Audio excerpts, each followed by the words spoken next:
Hello, my name is Eddie Boguslawski, and I am your student's forensic science teacher this year at Adams.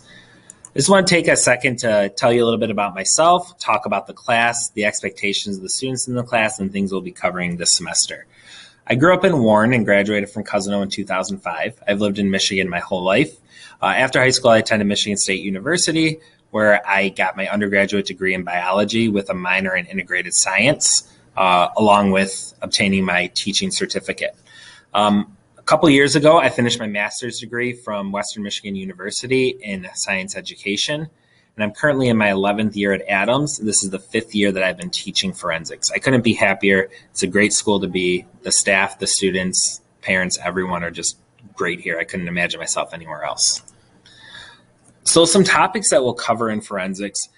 Forensic science is the application or broad basis of science to criminal cases. So trying to use science to solve crimes and figure out what happened, whether it's in a murder, a robbery, or things like that. Some different topics that we'll be covering are crime scene analysis and photography, which is what we're working on right now in class, looking over what is done at a crime scene, who are the people involved in investigating a crime scene, and what are the steps that a forensic scientist would follow whenever a crime is committed. We'll have a unit on DNA and DNA analysis, how we can use DNA to match people to blood or other bodily fluids found at a crime scene. Hair and fiber analysis, we'll talk about how fibers can be matched to certain things. We'll also talk about how hair analysis isn't as strong a piece of evidence as we once thought. We'll also talk about fingerprinting and drug and alcohol testing when we do our toxicology unit.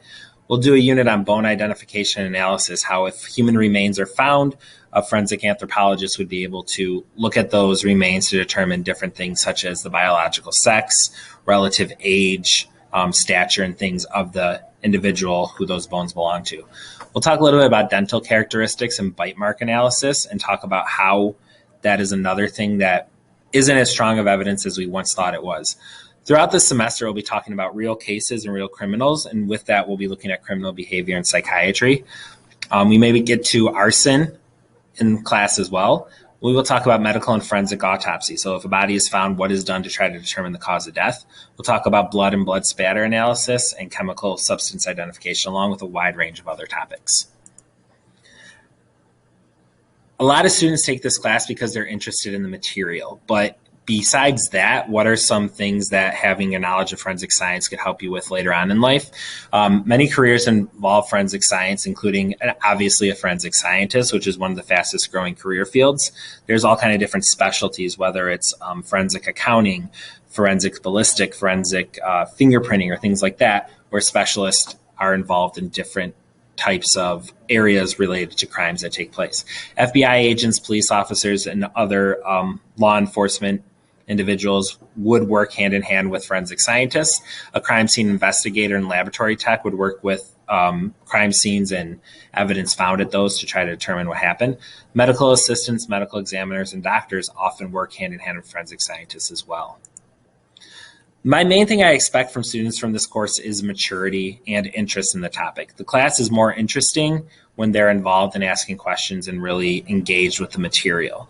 But we do talk about some fairly serious things in this class. In each unit, we will talk about real cases, a lot of the times murders where people have actually been victims of these crimes. And my main thing is that we want to always respect what happened to both the victims and suspects in those cases.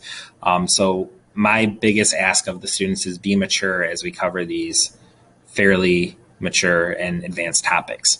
But on top of that, I want the students to enjoy the material, to get an interest, to understand what they're learning and actually be interested in it. And with this being an elective, it gives me the freedom to really focus on things that the class is interested in and cases that they're interested in, real life examples that they're interested in.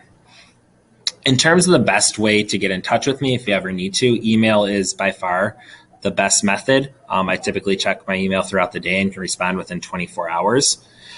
For the students, all my materials are posted on Google Classroom, which they can easily access and have that ready for them. Any assignments might go on there, but definitely all our notes and things like that as well.